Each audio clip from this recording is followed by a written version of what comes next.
Bonjour mes élèves, j'espère que vous allez bien. Dans les dernières leçons de grammaire, nous avons découvert qu'est-ce qu'un sujet, qu'est-ce qu'un verbe et comment les repérer. Dans cette leçon, on va voir comment accorder un verbe avec son sujet. Alors dans une phrase, quand le sujet change, la forme du verbe change. Pour vous aider à mieux comprendre, voici quelques exemples. La maman lave la vaisselle. Qui est-ce qui lave la vaisselle? C'est la maman. Donc le sujet dans cette phrase, c'est la maman. Il est au singulier, le verbe aussi doit être au singulier. Donc on le conjugue au singulier. Pour la deuxième phrase, la maman et sa fille lavent la vaisselle. Qui est-ce qui lave la vaisselle? C'est la maman et sa fille. Le sujet dans cette phrase, c'est la maman et sa fille. Il est au pluriel.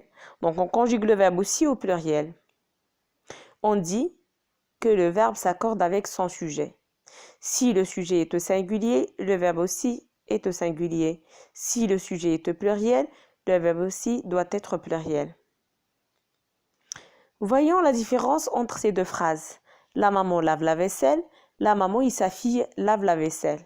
La différence ne s'entend pas, mais elle se voit. Dans la première phrase, on a conjugué le verbe au singulier et dans la deuxième phrase, on a conjugué le verbe au pluriel.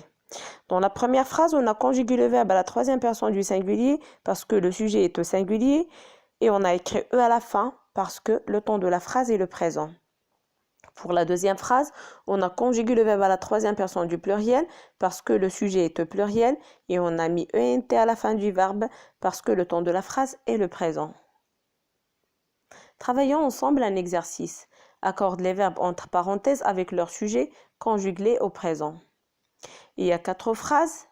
Les enfants, le verbe jouer. Ma sœur, le verbe regarder la télévision. Les feuilles, le verbe tomber en automne. Tu, le verbe préparer un gâteau.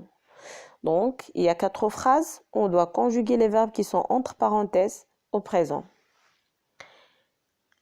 Commençons par la première phrase. Les enfants, le verbe jouer. Les enfants, c'est le sujet de la phrase. Il est au pluriel, donc on conjugue le verbe aussi au pluriel, à la troisième personne du pluriel. Donc, vous savez déjà comment conjuguer un verbe du premier groupe. On enlève ER et on ajoute les terminaisons. Et puisque le temps de la phrase est le présent, on ajoute les terminaisons de présent. On dit les enfants jouent. La terminaison est ENT. Pour la deuxième phrase, ma sœur, le verbe regarder la télévision. Le sujet, c'est ma sœur. On conjugue le verbe à la troisième personne du singulier parce que ma sœur est au singulier. On dit ma sœur regarde, on met à la fin, la télévision. Les feuilles, le verbe tomber en automne. Les feuilles est au pluriel, donc on conjugue le verbe à la troisième personne du pluriel. On dit les feuilles tombent avec ENT à la fin en automne. Pour la dernière phrase, on a le pronom personnel sujet tu. Donc on conjugue le verbe à la deuxième personne du singulier. On met la terminaison ES après avoir enlevé bien sûr ER. On écrit ES et on dit tu prépares, ES à la fin, un gâteau. Donc mes élèves, j'espère que vous avez bien compris ma leçon. Merci et à la prochaine leçon. À bientôt.